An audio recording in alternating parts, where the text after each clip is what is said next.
So let's find the volume of the solid generated by rotating the region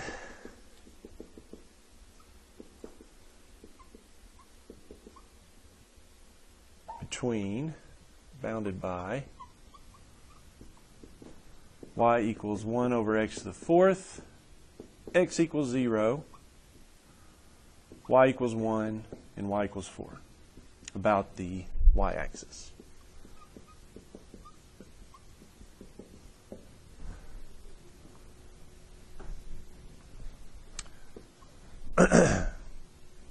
That is our short little problem here. Okay, so we're bounding it by y equals 1 over x to the fourth. Type that in. What does it look like? Well, it should resemble something like this.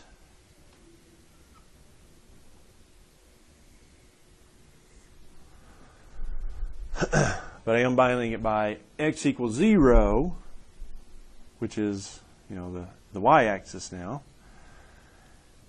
and y equals 1 and y equals 4.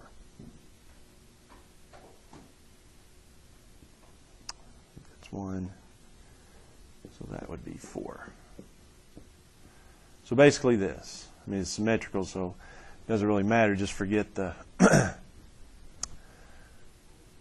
maybe I should say x is greater than 0, something like that. But yeah, this is the region that I'm rotating here, about the y-axis.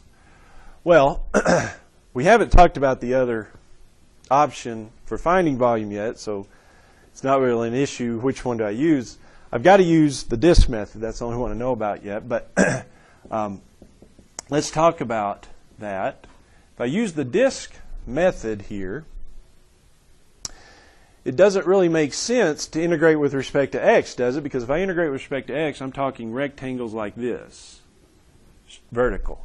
And that's not going to cover my ground there, or very easily anyway. No, I want to take the rectangles horizontal, don't I? I want to integrate with respect to y, in other words. I want the rectangles like that. So that's integrating with respect to y. And we talked about it. If you integrate with respect to y, it's basically the same thing, except you're doing everything in terms of y. You do the integral of f of y squared dy times pi, of course.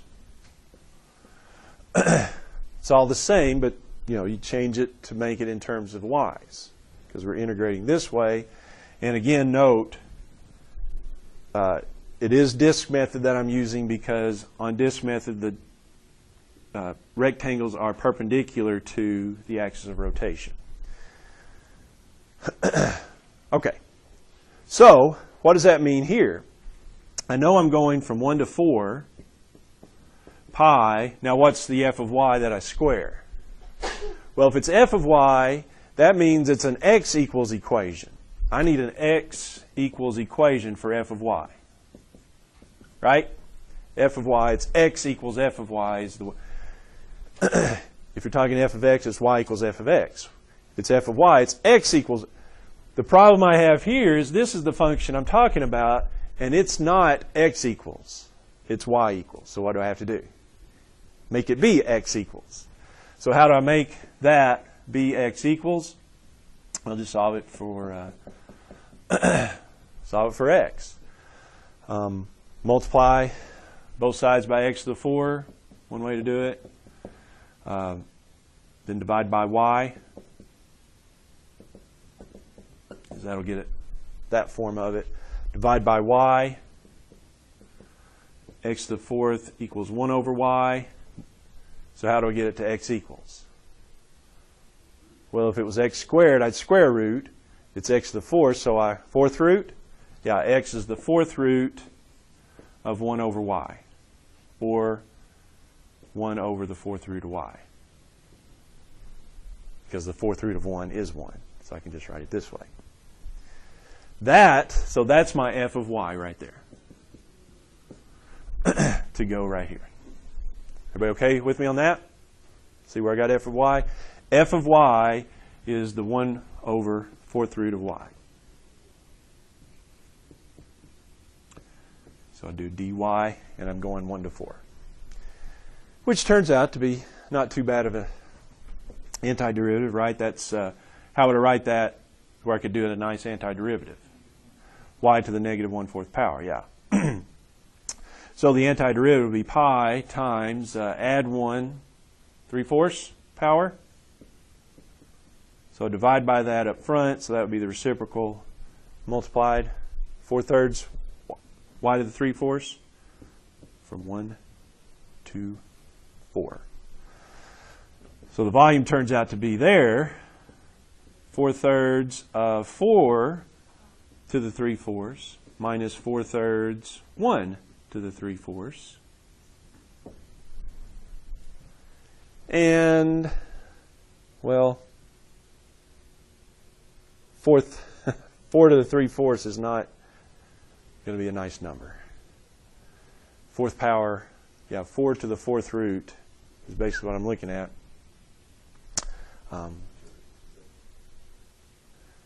4th root, is it? Yeah. It's 4 to the 3/4. Yeah.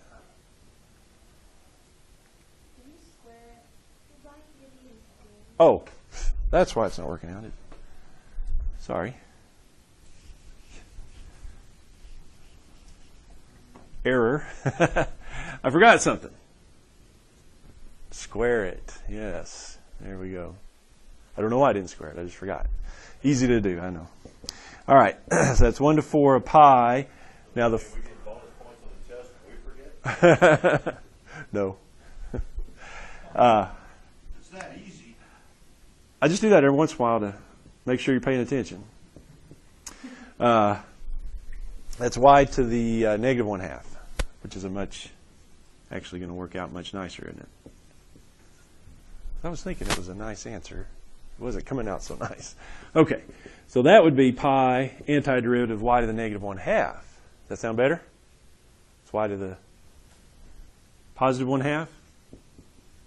So it's 2 over 1 from 1 to 4. Yeah, that works out much nicer. I was thinking it was a nice answer. Pi times 2, 4 to the 1/2 minus 2 to the 1 to the 1/2. 2 times 1. So it's 4 minus 2. It's 2 pi.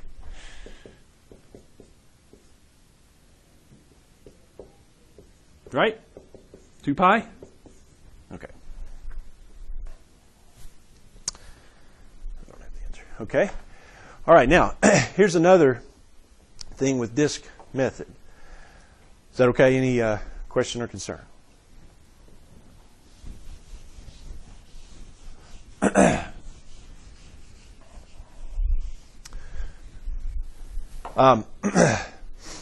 We know from tables, we can look these up, we know that the volume of a sphere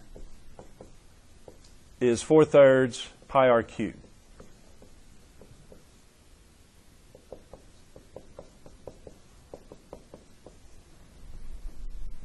That's a known formula.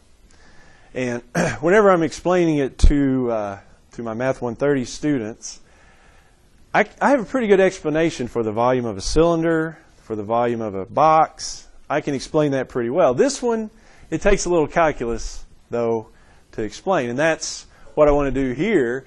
Volume of a sphere is volume equals 4/3 pi r cubed. Prove it is the...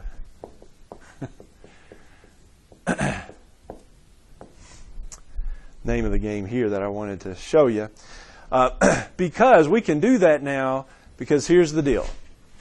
If you think about how we generate a sphere, like we're talking about here, isn't a sphere generated by taking a semicircle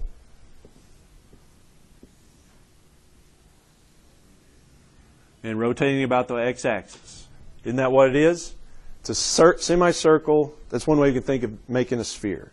Rotating a semicircle about the x-axis. Well, notice here, if it's radius r, circle, that we can write the equation. What would the equation of that be? Well, if it's radius r, it's x squared plus y squared equals r squared, right? That's probably the most familiar circle equation to you, right? However, we need it as a y equals a function of x equation. Solve that for y. For the top half of the circle, what would it be? Square root of r squared minus x squared? Wouldn't that be the top half of that circle? See that? Just saw, subtract the x squared and square root it. The bottom half would be minus the square root, but we need the top half.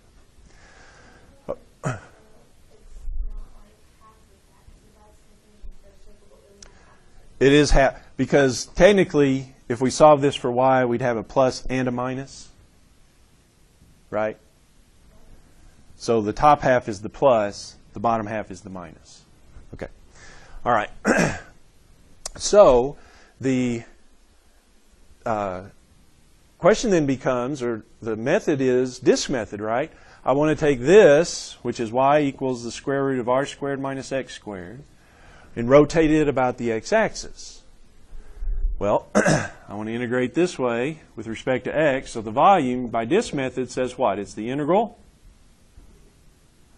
of pi times f of x squared. F of x is the square root of r squared minus x squared.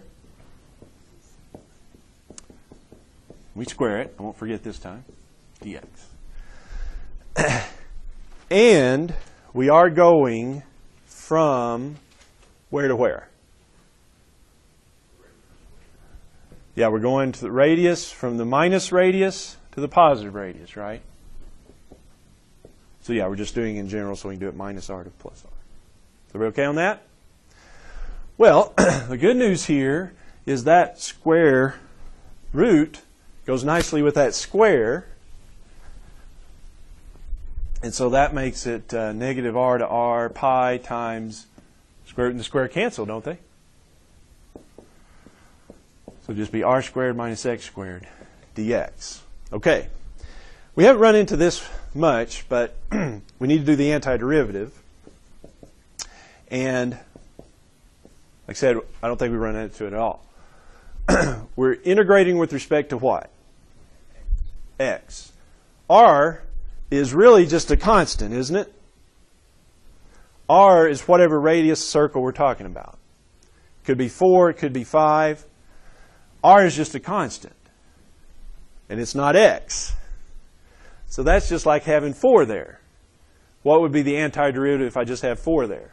4x. So if it's r squared, constant, what's the antiderivative? R squared x. R is just a number. This is not, so I don't have to do the power rule on it. You see what I'm saying? It's not 1/3 r cubed because I'm integrating with respect to x, not r. See the difference? R is just a constant. Okay? Now what about the x squared? Well, that's 1/3 x cubed. And I'm going from minus r to positive r.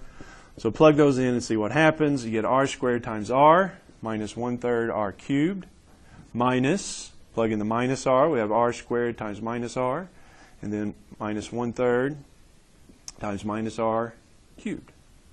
Right? What have I got? Volume equals, that's r cubed minus 1/3 r cubed minus, that would be a minus r cubed. That'll be a minus r cubed times a positive 1/3, so it'll be plus a 1/3 r cubed. Is everybody with me on that?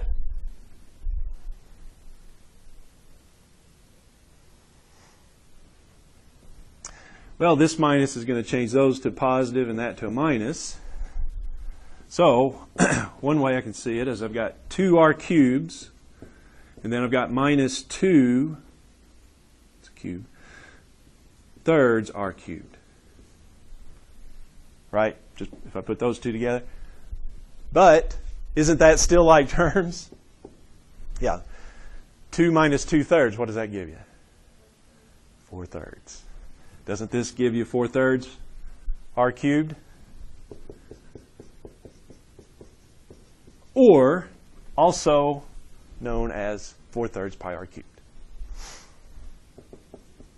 How about that? So why is the volume of a sphere 4/3 pi r cubed? Just the way it works, okay? It's the way the disk method, one way to prove it is with this disk method. That's how you can find out why is that 4/3? Well, that's just the way the numbers come out. Question?